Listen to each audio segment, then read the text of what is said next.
Ahora vamos a ver la teoría de los fármacos antiarrítmicos. Antes de comenzar a ver en detalle las drogas que se utilizan para estas patologías, tenemos que repasar un poquito, para entender bien este tema, cómo se produce la conducción cardíaca, cómo es la fisiología de este proceso. Bueno, la activación eléctrica se inicia en el nódulo sinoauricular, que está ubicado acá. Se transmite a través del miocardio auricular hasta el nódulo auriculoventricular, donde pasa por la aurícula y después pasa al nódulo auriculoventricular, y desde ahí progresa a través del sistema especializado de conducción, que está formado por el haz de His, las ramas del haz de His y las fibras de Purkinje. De estas fibras, la activación llega al músculo ventricular empezando por el tabique medio y desde ahí hasta el resto de los ventrículos. Entonces ven que hay toda una secuencia que comienza en el nodo sinusal. Algo importante es que todo este pasaje, digamos, de impulsos eléctricos, nosotros tenemos una herramienta para graficarlo y se refleja en lo que es conocido como electrocardiograma. Algo que es llamativo y algo importante es que, si se fijan en el tiempo, esta conducción no es simultánea en todas las células. Por eso es que vemos un reflejo que se repite en el tiempo con una determinada característica. Vamos a ver qué representa cada uno de estos trazos del electrocardiograma. Si nosotros observamos en detalle cómo son las curvas, si consideramos que esta línea es el potencial y acá en el eje de las X tenemos el tiempo, vemos que lo primero es esta despolarización en el nodo sinoauricular. La forma de esta curva es muy parecida a la que ocurre en el nódulo auriculoventricular y es distinta, si se fijan la forma, al resto de los potenciales de acción. ¿Por qué esto es así? Porque la transferencia, digamos, del impulso se debe a distintos mecanismos de acción. En los nodos sinusal y el auriculoventricular no existen los que son los canales de sodio para entrada rápida de este ion y producir un potencial de acción rápido. Por eso vemos que estas curvas tienen una pendiente menor, son más redondeadas, y se dice que están mediadas por la apertura de canales de calcio que son más lentos en su apertura. Cuando lo vemos reflejado en el electrocardiograma, vemos que este impulso que comienza en el seno auricular está representado por esta pequeña onda P. Pasa a la aurícula. Si se fijan, las células auriculares, que no son las del nódulo, tienen el mismo tipo de despolarización que las células de los ventrículos. En estas curvas observamos un aumento brusco, digamos que hay una despolarización rápida que se debe a la apertura de los canales de sodio. Ahora vamos a ver en detalle por qué tienen este tipo de curvas y qué canales iónicos están involucrados. Para entender someramente un electrocardiograma, entonces ya les comenté que la onda P representa justamente la contracción auricular. Cuando empieza la contracción a nivel ventricular es lo que se conoce como el complejo QRS. Y cuando se termina de repolarizar el ventrículo, lo tenemos representado por esta onda T. Entonces, algo que tienen que tener presente, que lo vamos a ir viendo cuando vemos las distintas drogas, es que el periodo que ocurre desde que comienza el punto Q hasta donde termina la onda T, que se conoce como periodo QT, es de suma importancia para ver después el efecto de distintas drogas. ¿Por qué? Porque este periodo, este intervalo QT, es justamente el tiempo que transcurre desde la despolarización inicial en el ventrículo hasta la repolarización completa del mismo. Entonces, bueno, es muy importante ver que inclusive en las distintas células del ventrículo fisiológicamente hay una diferencia en los tiempos. El problema es que hay algunas patologías que lo que hacen es exacerbar aún más estas diferencias de los tiempos en la repolarización y la despolarización de las células. Bueno, hoy vamos a ver en detalle qué canales están involucrados en estas curvas en estos potenciales de acción. Entonces, podemos agrupar los potenciales de acción de las células auriculares y ventriculares, que se acuerdan que son las que yo les comenté, que tienen una despolarización rápida, abrupta, y una curva particular, que ahora vamos a ver a qué se debe. Esto refleja, como yo les decía, el potencial de acción. Normalmente estas células tienen un potencial de reposo que está entre menos 85, o sea, un valor negativo, entre menos 85 y menos 90, y corresponde a un periodo de equilibrio regulado por los canales fundamentalmente de potasio de la membrana. Cuando se produce el estímulo, digamos, cardíaco, lo que se abre rápidamente son los canales de sodio para dar lugar a lo que se conoce como fase 0, que ven que tiene una pendiente prácticamente abrupta, donde se llega a un valor máximo entre 20 y 30 milivoltios, un valor positivo. Es decir, que las células ingresan iones positivos y se despolariza a un valor que tiene que superar un umbral determinado, y en este punto los canales de sodio se cierran y se inactivan. Como ven, el proceso siguiente, que se conoce como fase 1, corresponde a la apertura de los canales de potasio. Como el potasio empieza a salir, entonces por eso es que se empieza a volver a un valor más negativo de potencial de membrana. ¿Por qué en esta fase 2, conocida como fase 2, se produce como una meseta? Los canales de potasio siguen abiertos, pero como también se activan los canales de calcio que producen que ingrese calcio a la célula, tenemos un balance. ¿Por qué? Porque se compensan los iones positivos que están saliendo con los iones positivos que están ingresando. Después de esta fase 2, los canales de calcio se cierran y quedan solo activos los canales de potasio, que en la fase 3 producen la repolarización de la membrana hasta llegar a lo que es la fase 4 o fase de reposo.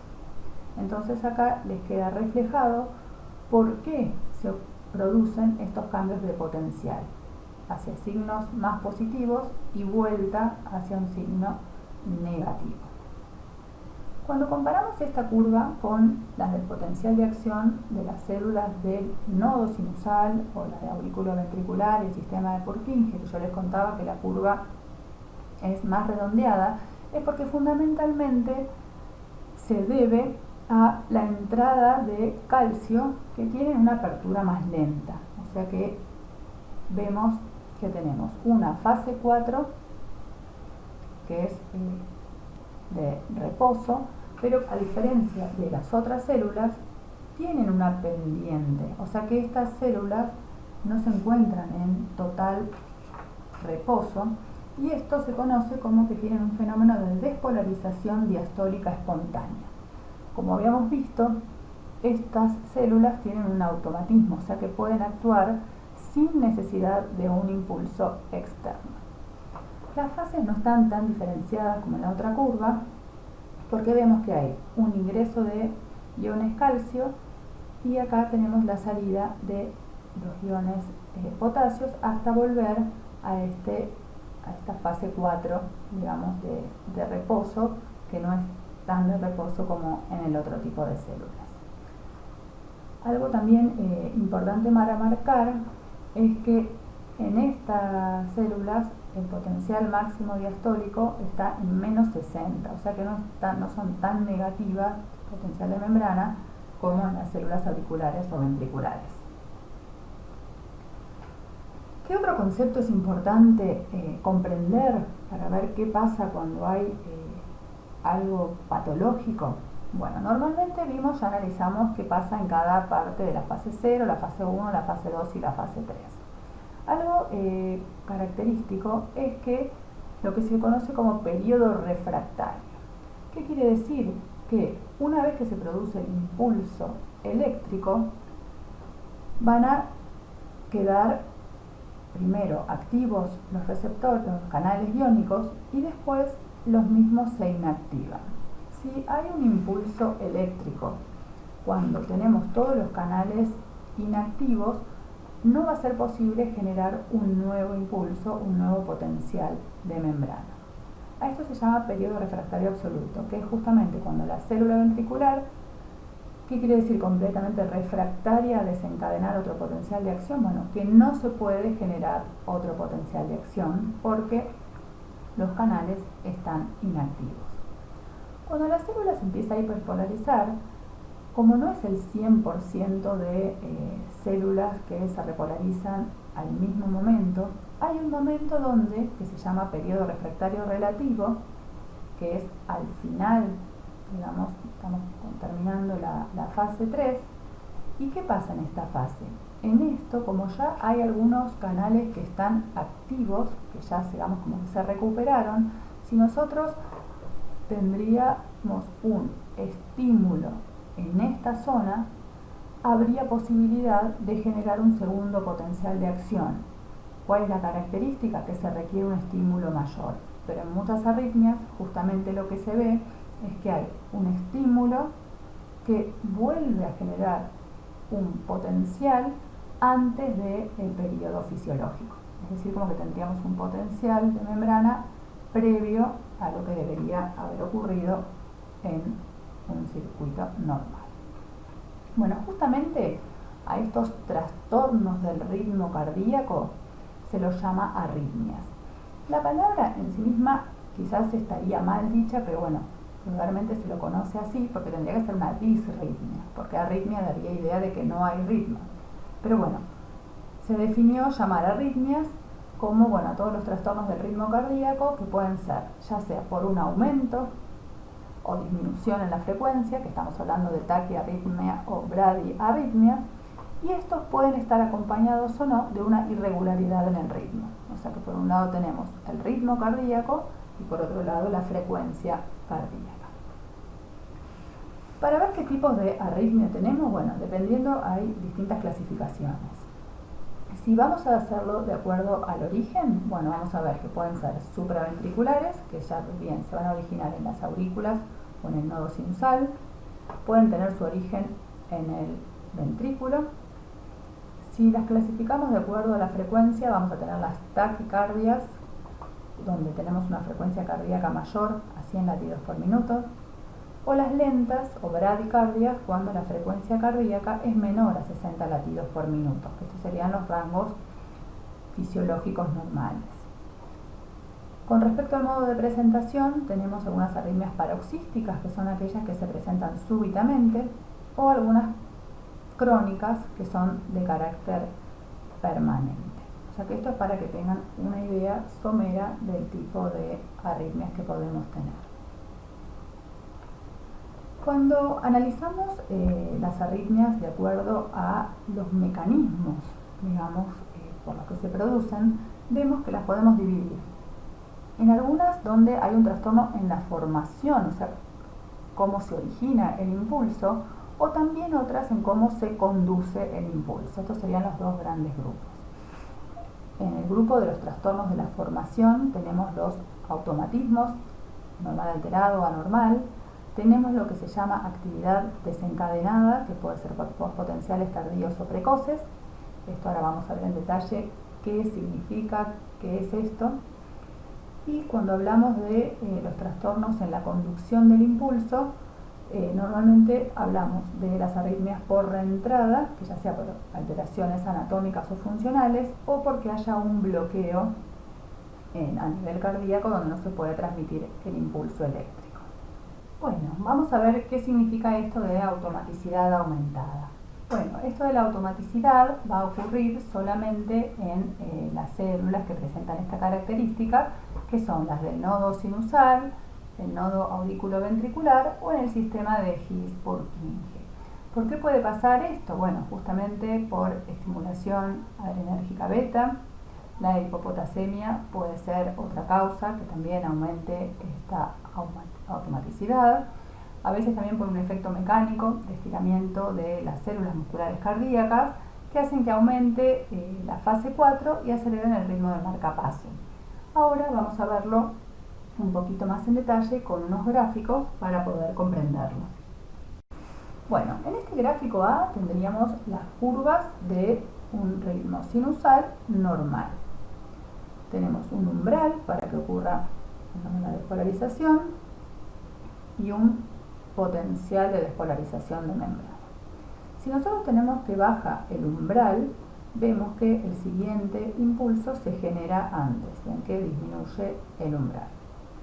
También puede modificarse este potencial de despolarización a valores más positivos, ven que estaba más abajo y acá está más arriba, eso también ven que puede producir que el impulso se genere antes, y a veces otra de las causas es que cambie la pendiente de la fase 4, haciéndose más marcada y también produce una automaticidad aumentada. En estos casos, si tenemos una automaticidad aumentada, estaríamos observando una taquicardia, o sea que tenemos mayor frecuencia.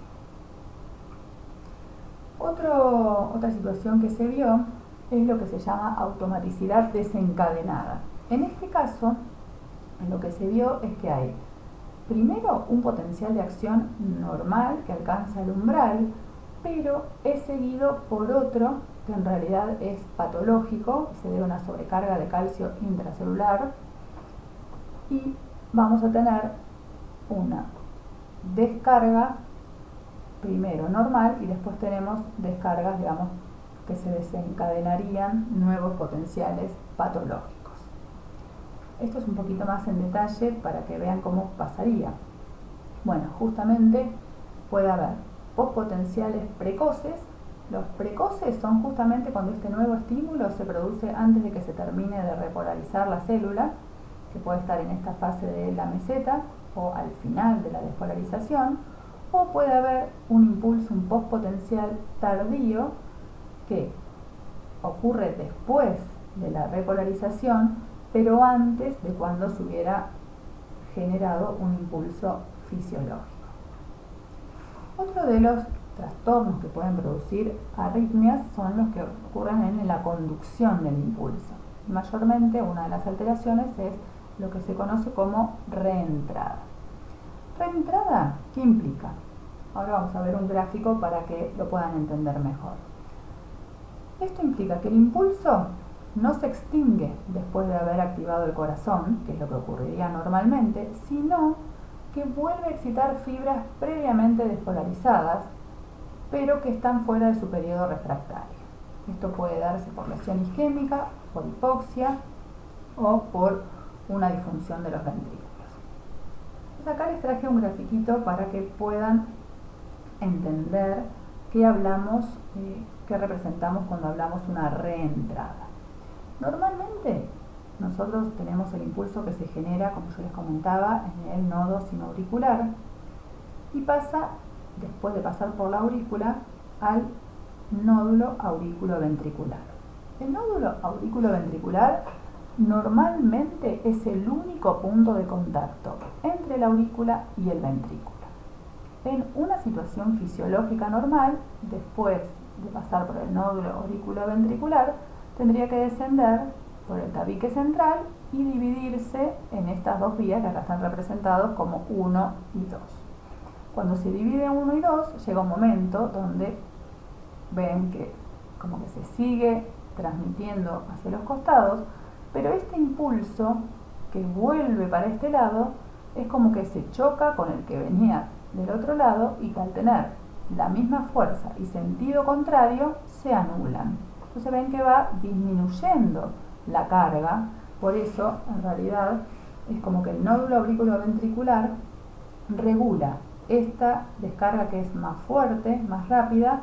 Acá tiene la posibilidad, justamente al dividirse, va propagándose de una manera más tenue. en los casos donde hay, por ejemplo, un bloqueo, el punto donde se divide y no puede continuar el impulso, vemos que en la vía 1 sí se continuó.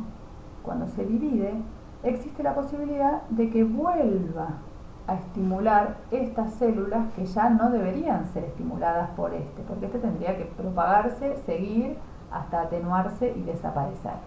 Entonces, en estos casos vemos que a veces, por distintos motivos, ya vamos a ver que pueden ser algunas características anatómicas o alguna característica funcional, que el impulso hace este circuito circular en vez de continuar y desvanecerse. Ven que hay como una reentrada local. Esto estamos hablando todos de impulsos eléctricos. Bien, entonces, donde normalmente tendría que tener un único sentido hasta propagarse por los ventrículos, hasta desaparecer el impulso eléctrico, en estos casos de reentrada no, vuelve sobre la misma célula que ya había sido excitada previamente. Las células que estén en periodo refractario absoluto, por supuesto, no se van a poder reactivar, pero aquellas que ya estén o en el periodo refractario relativo o que ya hayan vuelto a activarse, se van a activar antes de tiempo por este fenómeno de reentrada.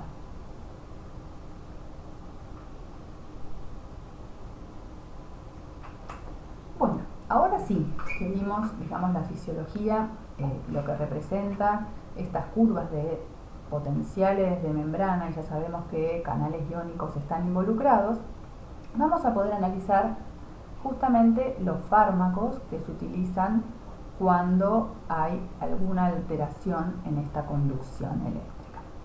Normalmente se utiliza esta clasificación de Vaughan-Williams, que los divide en 4 grupos a los antiarrítmicos de acuerdo a su mecanismo de acción, y a veces también se agrega un grupo 5 que incluye a otros, que ahí hay distintos medicamentos con distintos mecanismos de acción, por eso se los agrupa todos como en un grupo 5 que es heterogéneo. Entonces vamos a empezar. Los del grupo 1 están definidos porque bloquean los canales de sodio dependientes de voltaje, es decir, que van a actuar fundamentalmente en las células auriculares o ventriculares en esta etapa, que en esta parte de la curva, que es la fase 0.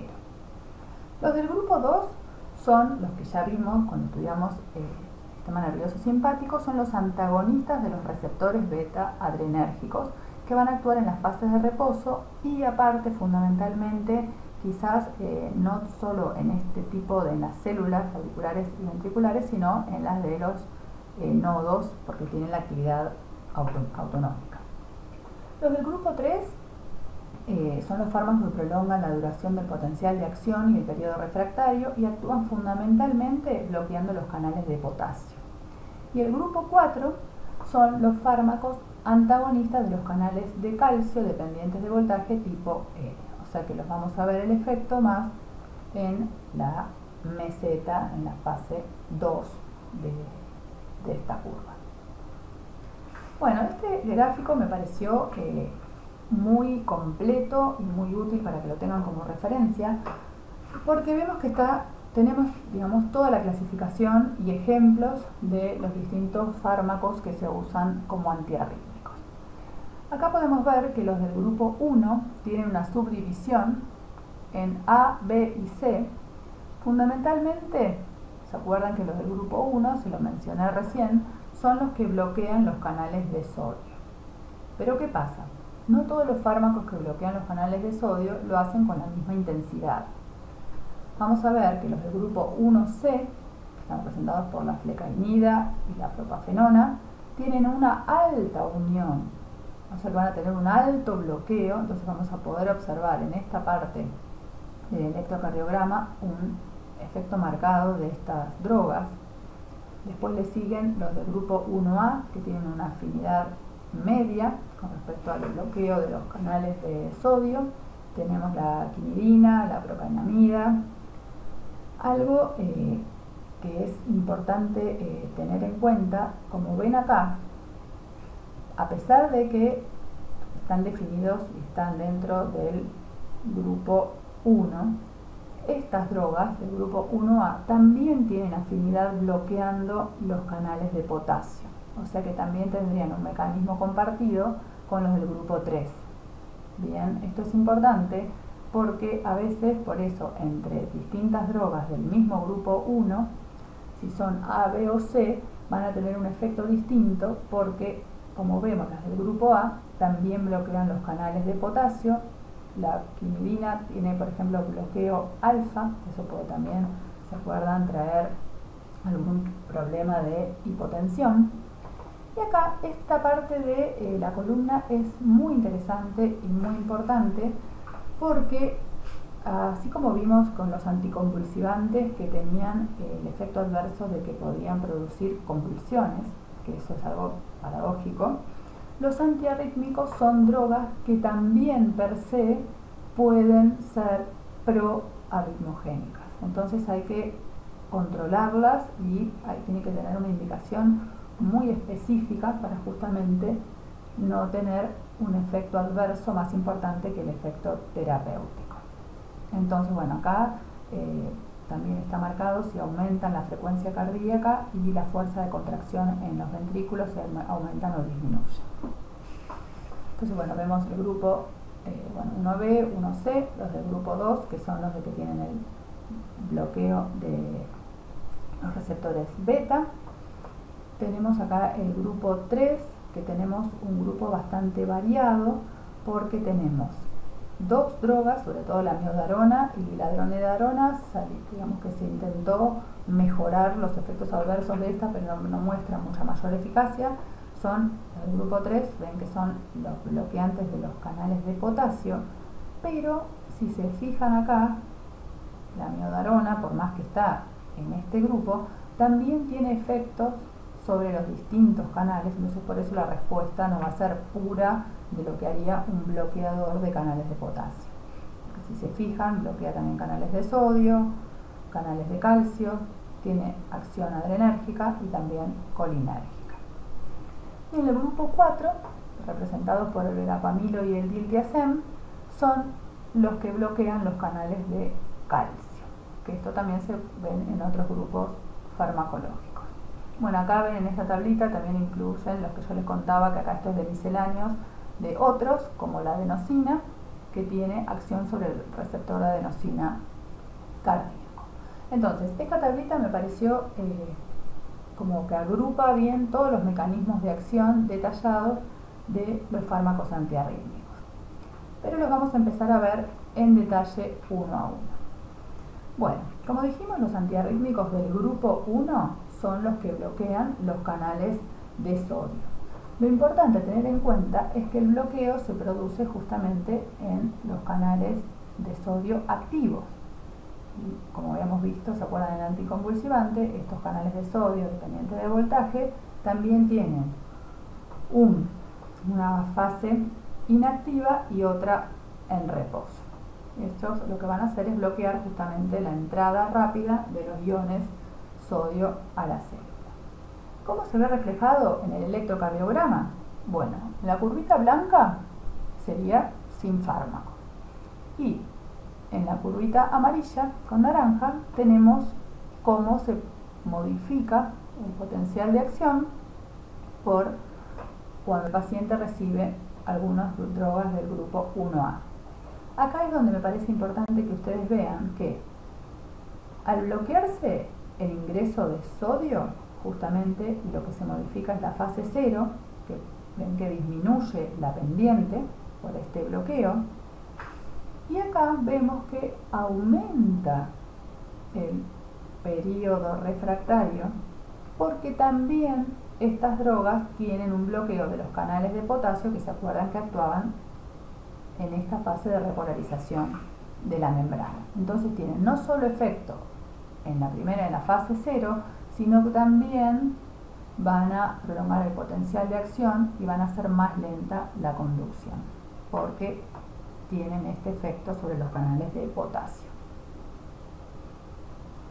Acá les traje un listadito de cuáles son las reacciones adversas más comunes de los medicamentos del grupo 1A, Entonces, bueno, hay algunas que hay que verlas de droga por droga, pero lo que yo les resalté es esta característica que ven que como efecto adverso pueden producir arritmias ventriculares. Entonces, hay que tener muchísimo cuidado y analizar a ver realmente si está indicado el antiarrítmico o no. Aparte, bueno, de otros efectos adversos que no tienen que ver con el mecanismo de acción. Los del grupo 1B, en este caso, tenemos la lidocaína y la mexiletina, que estos sí tienen baja afinidad para bloquear los canales de sodio, entonces ven que no disminuye, no se modifica mucho la pendiente, pero sí se vio que reduce la duración de la fase 3 de la repolarización. O sea que ven que este tipo de curvas es característica de este grupo de fármacos. Bueno, algo interesante con respecto a la lidocaína, vemos que es una droga que no se puede administrar vía oral, porque fíjense, esta curvita rosa lo que nos indica es que tiene un alto metabolismo, entonces en pocos minutos ya no tenemos nada, digamos, en plasma. Entonces, esta medicación, ¿cómo se debe administrar? Bueno, como tiene tanta extracción hepática, se debe dar un bolo y darlo de manera intravenosa, seguido de una infusión. ¿Se acuerdan cuando veíamos el bolo? Justamente para una dosis de carga, para llegar a la dosis que necesitamos, y después tenemos que inyectarlas en una infusión intravenosa porque se metaboliza muy rápido. ¿Por qué hay que tener en cuenta esto del metabolismo y la alta extracción hepática? ¿Se acuerdan que las drogas de alta extracción hepática dependen del flujo? Entonces se vio que en pacientes con patología cardíaca, donde justamente disminuye el flujo, o en pacientes que tienen alterada la función hepática, se puede acumular en dosis tóxicas. Entonces, bueno, esta es una medicación bastante difícil y es solamente de uso hospitalario. Con respecto a los antiarrítmicos del grupo 1C, son los que tienen mayor afinidad por los canales de sodio, y tenemos la flecainida y la propafenona. Entonces ven que acá sí es marcada el efecto, ven que eso sería sin fármaco, y con el fármaco disminuye la pendiente de la fase 0 y prácticamente no se modifica la fase de repolarización. Bueno, acá les incluí los efectos adversos agrupados de los del grupo 1B y 1C, y también les resalté, como todos estos que vamos viendo, que tienen posibilidades de producir un bloqueo sinusal, alteraciones en la conducción, la mexiletina, por ejemplo, arritmias ventriculares, la flecainida también puede producir arritmias ventriculares. Entonces, bueno, esto es para que tengan en cuenta sobre todo el efecto proarrítmico de los antiarrítmicos. Bueno, haciendo como un repaso de los beta bloqueantes, ustedes se acuerdan que ante la estimulación beta aumentaba la entrada de calcio, actúa en la corriente de marcapasos y actúa en la corriente de salida de potasio. ¿Qué pasa cuando uno bloquea estos receptores beta? Bueno, justamente se deprimen o suprimen los marcapasos normales y anormales, pudiendo producirse una bradicardia, en el caso de que fuera una frecuencia normal, y en el caso donde hay una taquicardia podemos llegar a tener un ritmo normal. Por eso se utilizan como antiarrítmicos. Bueno, llegamos a los antiarrítmicos de la clase 3, que la definición son los que bloquean los canales de potasio. Por este efecto son los que prolongan la duración del potencial de acción y prolongan la refractariedad. Igual ven que este es un grupo bastante heterogéneo, porque tenemos algunos, como el sotalol, que quizás solamente bloquean los canales de potasio, y en este caso el sotalol también bloquea los receptores beta, pero la miodarona, que es uno, digamos, que a veces es bastante utilizado, tiene un efecto más complejo porque actúa prácticamente en todos los receptores, en los canales iónicos que están implicados en los potenciales de acción. Entonces nos vamos a centrar en la miodarona, porque es un antiarrítmico bastante utilizado, pero que tiene algunos problemas cuando se lo administra a los pacientes, que ahora les voy a comentar. Por un lado, es un compuesto iodado que es similar a la hormona tiroidea. Esto es algo significativo porque después van a ver los efectos adversos, se producen mucho también por esta característica. Bueno, prolongan la duración del potencial de acción porque bloquean los canales de potasio. Ya les comenté que bloquean los canales de sodio y calcio también. Tienen efecto alfa y beta, disminuye el automatismo. Ven que actúa prácticamente a todo a nivel de todas las posibles que podemos modificar el impulso.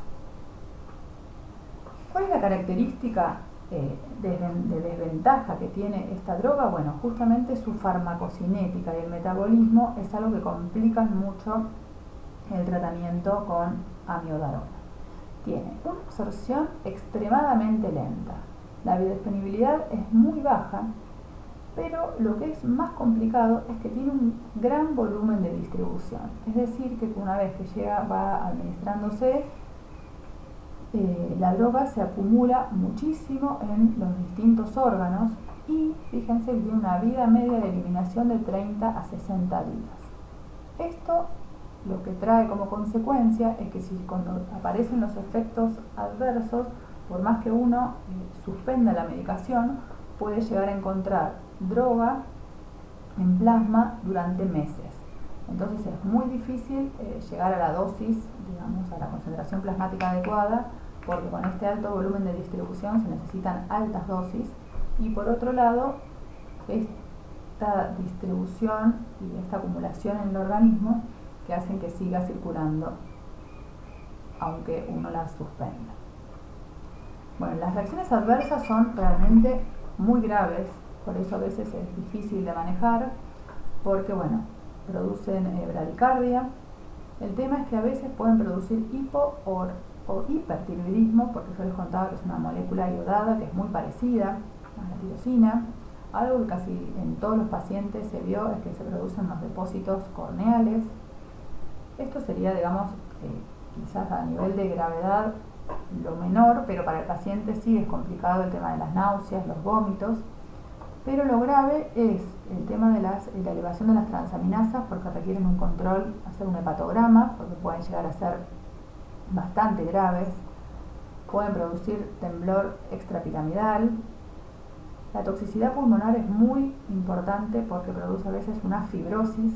Entonces, cuando se cambia a tejido fibrótico, el pulmón ya no puede hacer el intercambio gaseoso normal.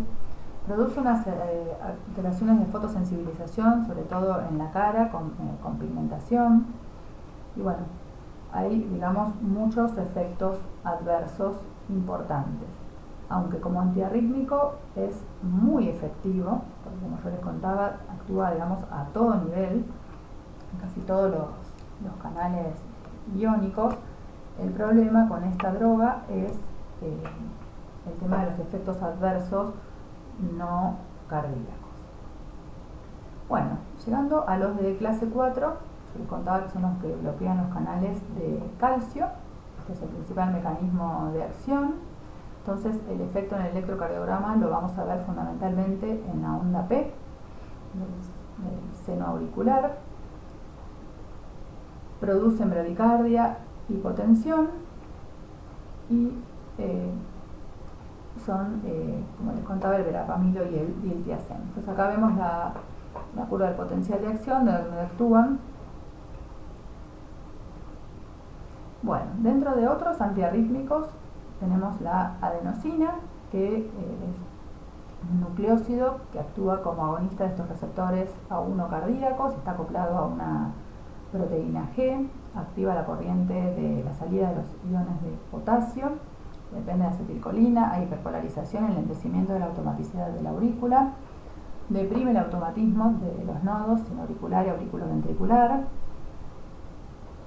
En el caso de que se dé ATP endovenoso, produce efectos similares y se utiliza por vía endovenosa. Ya hemos visto la atropina, que esto no es el mayor uso, pero bueno, también al ser un antagonista de los receptores muscarínicos, produce una taquicardia sinusal. A veces se utiliza, ven, para pacientes que tienen o bradicardia o un bloqueo. Otros antiarrítmicos son los digitálicos, que son los inhibidores de la bomba de sodio-potasio, que lo que hacen es aumentar la fuerza de contracción y disminuyen la frecuencia cardíaca, aumentando el calcio intracelular, produce un efecto depresor, se utiliza en insuficiencia cardíaca congestiva y en fibrilación auricular. Bueno, acá les presento un resumen para que vean la clasificación, que ven que tienen como para recordar el mecanismo de acción de los distintos grupos de antiarrítmicos, qué características tiene cada uno. Ahí les puse algunas de las indicaciones, pero igualmente digamos que todos los tipos de arritmia no tiene ningún sentido que ustedes las conozcan, y un ejemplo de cada uno de ellos. Bueno, algo que les fui adelantando en el teórico que tenemos que tener muy en cuenta es el tema de los efectos proarrítmicos. ¿Qué es esto? Bueno, justamente es el agravamiento de la arritmia original o la inducción de una nueva arritmia, y son las reacciones adversas más peligrosas de este grupo de fármacos. Porque bueno, ya vimos, o deprimen el automatismo, producen bradicardia, pueden producir algún bloqueo. En pacientes que tienen bloqueo, digamos, congénito, una patología por bloqueo, no se recomienda para nada usar, y si uno tiene que usar un antiarrítmico, hay que extremar la vigilancia, sobre todo si uno tiene que dar más de un antiarrítmico combinado.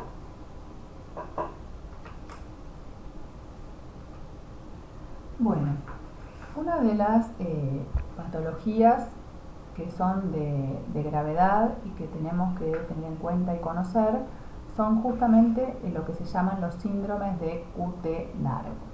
Recuerdan que cuando les expliqué, digamos, cómo interpretar un electrocardiograma, les comenté que este periodo, este intervalo QT, es justamente el tiempo transcurrido desde la despolarización inicial en el ventrículo hasta la final repolarización del mismo. Hay muchas patologías que puede ser que este QT esté alargado, o sea que tiene más del tiempo que tiene que tener fisiológico. Hay dos variantes. Hay uno que es congénito, o sea, por una alteración, digamos, propia del paciente, y otra que es muy frecuente, que es el tema que es secundario a la administración de fármacos que bloquean la corriente de potasio. Entonces, bueno, ven que congénito es una enfermedad genética que, bueno, tienen una modificación en los canales de potasio. Entonces, bueno, por eso se produce esta enfermedad. Pero ¿por qué la menciono? Porque, bueno, es una causa a veces de muerte súbita en los pacientes. Cuando uno habla de esas arritmias fatales, bueno, justamente muchas veces se refieren a estos que tienen que ver con este síndrome de QT largo. Muchas veces, ahora vamos a ver, estos cuadros sincopales se producen por un tipo particular de taquicardia ventricular que se llama torsada de Points o torsión de puntas, que bueno, muchas veces pueden ser autolimitadas, pero en otras pueden terminar en una fibrilación ventricular y provocar la muerte súbita del paciente. Acá les traje un grafiquito para entender esto, porque es muy importante conocer esta arritmia que es tan grave. Entonces, para volver a recordar lo que les mostré al principio de la presentación, se acuerdan que cuando se bloquean los canales de potasio, justamente se prolonga este periodo de repolarización, que justamente está representado por este intervalo QT. Cuando tenemos un estímulo adicional, podemos tener postpotenciales tempranos, se acuerdan que eran como un automatismo o error desencadenado. ¿Y cómo se observa en el electrocardiograma? Bueno, ven que esta primera parte es un electrocardiograma normal. Bueno, cuando se produce esta taquicardia ventricular, que es gravísima, fíjense que es muy característico de, como parece como un electrocardiograma totalmente descontrolado. O sea que si esto es autolimitado puede llegar a no ser fatal, pero si esto se continúa en el tiempo, el paciente tiene una muerte súbita. ¿Cuáles son los factores de riesgo para estos síndromes de QT prolongado? Bueno, se vio que es más frecuente en mujeres y más después de los 65 años. Pero el punto a tener en cuenta que es de lo más frecuente es cuando hay interacción con otros fármacos que prolongan el intervalo QT. Entonces ahora vamos a ver que no solamente los fármacos antiarrítmicos pueden producir este efecto adverso. Entonces bueno, acá tenemos otros factores de riesgo cuando tenemos, bueno, dependiendo de la dosis de los antiarrítmicos o de los medicamentos, alteraciones electrolíticas. Esto hay que tenerlo muy en cuenta también cuando se dan algunos medicamentos diuréticos, por ejemplo, que se pueden perder minerales, o pacientes que tienen alguna bradicardia, ya sea del paciente o provocada por algún fármaco que produzca bradicardia, si el paciente tiene enfermedad cardiovascular, si tiene enfermedad tiroidea, hay insuficiencias renales o hepáticas, porque hay medicamentos también que pueden tener una interacción farmacocinética, ya sea por el aumento, digamos, por la alteración del metabolismo o la eliminación, que eso generaría tener concentraciones plasmáticas más altas. Entonces, acá ven que algunos están marcados con una estrellita, que son los que potencialmente podrían ser modificables, justamente lo que son la interacción con los fármacos y la bradicardia, si también está producida por algún fármaco o la dosis, eso se puede modificar. Los otros factores de riesgo ya son propios del paciente. Acá les traje una listita para que vean justamente que casi todos los antiarrítmicos tienen el riesgo potencial. Ven que están tanto los de clase 1, que pueden producir como la procainamida, torsión de puntas, la quinidina. Tenemos los de clase 3. La realidad es que la miodarona, por más que está escrita, es muy infrecuente, como acá lo aclara, no tiene tantas propiedades, tanto potencial de generar este efecto adverso. Por eso, bueno, me pareció importante que para tener en cuenta digamos, cuál de las taquicardias ventriculares puede llegar a ser fatal. Acá les traje un listado para que vean que hay diversas drogas que actúan en distintos sistemas que también prolongan el intervalo QT.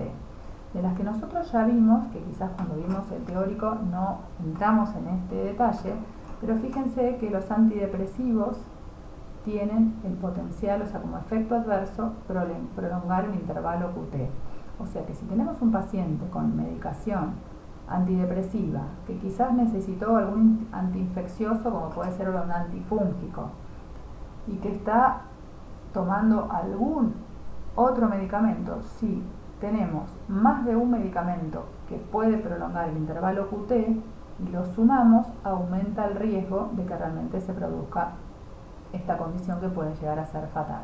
Y fíjense que hay drogas que son de uso común y que son hasta de venta libre. Si se fijan, el omeprazol, los antihistamínicos, bueno, todos estos pueden producir, y si se combinan puede llegar a ser fatal. Entonces, bueno, ¿cuáles son las recomendaciones para minimizar los riesgos? Bueno, justamente cuando uno va a empezar un nuevo tratamiento, hay que conocer si el fármaco tiene este potencial efecto adverso para determinar si realmente uno lo puede cambiar o no por otro fármaco que quizás no tenga este efecto adverso. Hay que evaluar los factores de riesgo predisponentes y obviamente, bueno, hay que tratar de evitar, en la medida de lo posible, prescribir nuevos fármacos que también prolonguen el QT. Quizás hay un fármaco de otra familia que no tenga este efecto adverso. Bueno, obviamente no sobrepasar las dosis recomendadas, y obviamente que cuando los riesgos superan los beneficios se prefiere no prescribir este tipo de medicamentos. Y hay algunos casos, dependiendo la patología, donde lo único que se puede hacer es hacer electrocardiogramas antes y durante, digamos, el tratamiento, para asegurarnos que el paciente no esté con riesgo de tener algún tipo de estas taquicardias. Bueno, hemos terminado la clase de antiarrítmica.